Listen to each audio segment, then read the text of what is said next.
think I was saying I pressed the stop streaming by accident somehow. I don't know. Um, so yeah. So as we see here in three, it says that the messenger of everything I bring to you, I receive and I pass on to you, is already in the Quran. So obviously, the messenger's message is very simple. It's like follow the Quran alone. But he's saying that all this information that I'm giving you, that you think is from me, it's in the Quran, but I'm giving it to you. You know, it's proven from the Quran. But these people are so ignorant that they think, well, he's human and he has his opinions and he's just making mistakes and just putting doubt and excuses, trying to come up. But they're presenting it in a way that looks like it's different, But it's the same thing that God says in the Quran that people say when they receive the messenger. They don't know that they're professing disbelief, but they actually are when they're saying that because they say the same thing, the disbelievers that in the Quran, they say the same thing. They say, why should we follow a human being like you?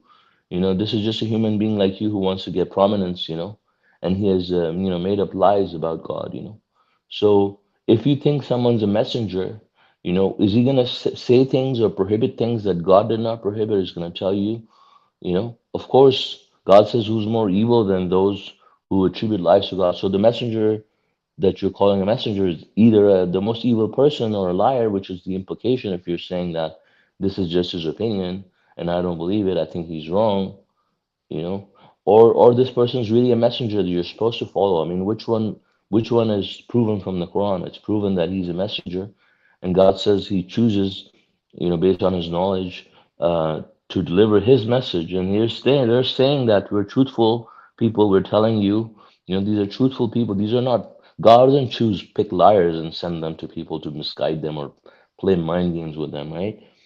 But it is a scheme of Satan. I mean, but it's also a scheming that God is doing to expose these people without them even realizing what they're doing, right? So it's amazing that this just comes true over and over as we hear more and more people, talk about their beliefs and they call themselves submitters as well. It just shows that they're not submitters.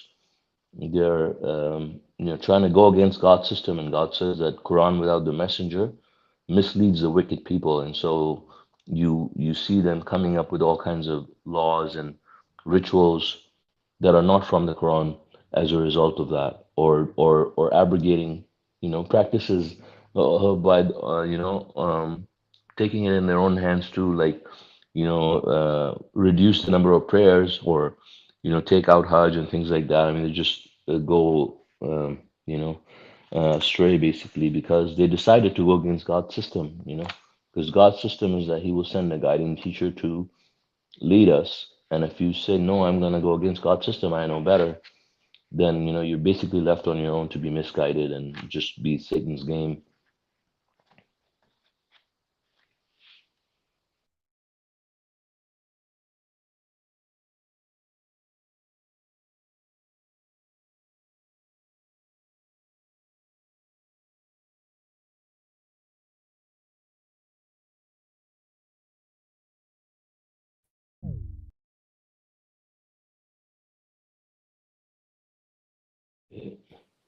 So, if there are no further comments or questions, God MashaAllah, brother. willing. I actually have a Oh, sorry. question about Sure.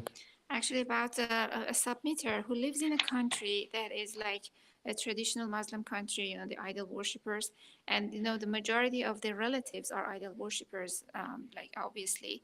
And when one of them dies and you are supposed to attend their funeral, so this submitter is not supposed to attend the funeral, right?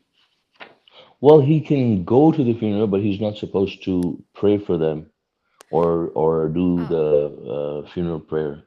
Okay, but other than that, when they are like naming so many imams and things during the burial service, is that okay if they are present there?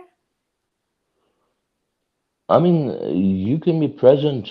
That does your presence doesn't um, necessarily, make you a thing. But what do you do when they're they're, invoking all those idols? I mean, of course, he doesn't want to stand up and be persecuted executed there and go to jail or something. But Mm-hmm. the thing is, like, I would say that, if someone in your family dies and they're Mm-hmm. idol worshippers, I mean, you still have other members of your family that may need to be comforted, or, other people that are coming to pay their respect. I mean, that need help and stuff like that. So those things you can do, just don't pray for the person if they're an idol worshiper, because God says we cannot pray forgiveness for them. I mean, when you do the funeral prayer, you can't do the funeral prayer for them. Okay. God says, don't stand at their grave, basically, which is, the part of you when you're doing the funeral prayer, because in the part of the funeral prayers, you're praying for forgiveness of the deceased.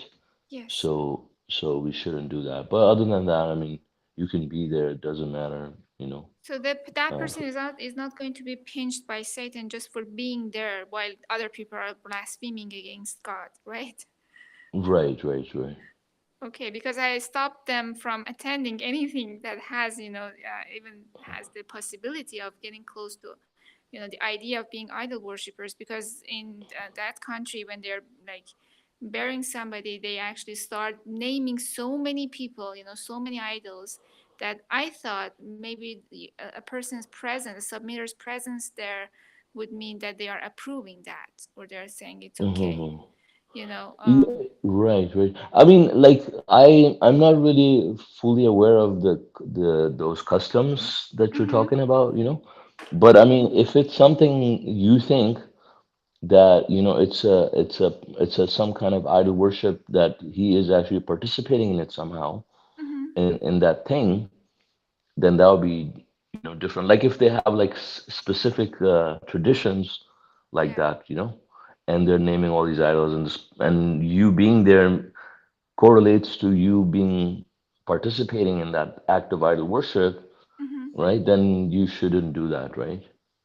Okay, so But if you're that just person going should not. there, yeah, Sorry to interrupt. you, That person should you, not be like afraid of being persecuted by the whole relatives for not attending a funeral that includes that those types of mm-hmm, rituals. It's full of rituals and it's very mm-hmm, satanic. So, uh-huh, and if he or she doesn't chooses not to attend them, he or she might be bothered by other people. They start saying that you don't care about your relatives and things like that. So he or she should not be afraid of them, right? And should yeah, meet they them shouldn't peacefully. be, but it shouldn't. That what I think, like, what they could do is, just go and, console for the person, their Mm-hmm. relatives, whatever, and not participate. That's also a possibility, right? And they could just, you Yeah, know, avoid that, they can leave earlier. Okay. Yes. Yeah, or be away from it, like if they're doing it in some room or somewhere, just be out of it, Just they Okay. just they're just their just intention was to come and console the family and help out, or let's say they just go in the kitchen and Yeah. and and stuff, for example, even, when they doing these types of things, it doesn't matter. Okay. Mashallah. Mm, Thank you, brother. yeah. You're welcome. Assalamualaikum, Brother Suleiman. Where did you say that in the newsletter was written that it This says was is in appendix that talks about righteous do not really die. Um, so this is on page 436 in my Quran, on appendix 17, death. Under that, there is the reproduction of the in February 1990 submerged perspective. they have 1, 2, 3, 4 in total. So in one of those four, Four? yeah, there are in total four newsletters No, in newsletters were 1990. monthly. Oh, yeah, yeah, yeah, Oh, yeah. in one of those four, it says, you mean? Yeah, the one that's for February 1990. Oh, okay, okay, brother. Thank you. Welcome.